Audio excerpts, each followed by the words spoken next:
आज मैं बताऊंगी कि लोग कैसे खर्राटे मारते हैं।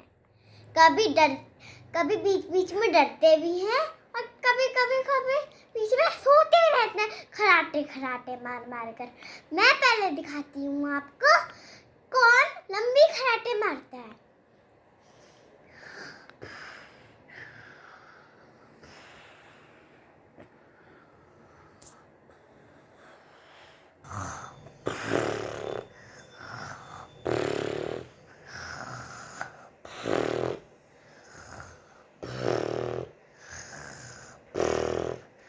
दिखाती हूँ कि लोग कैसे डर डर के खर्राटे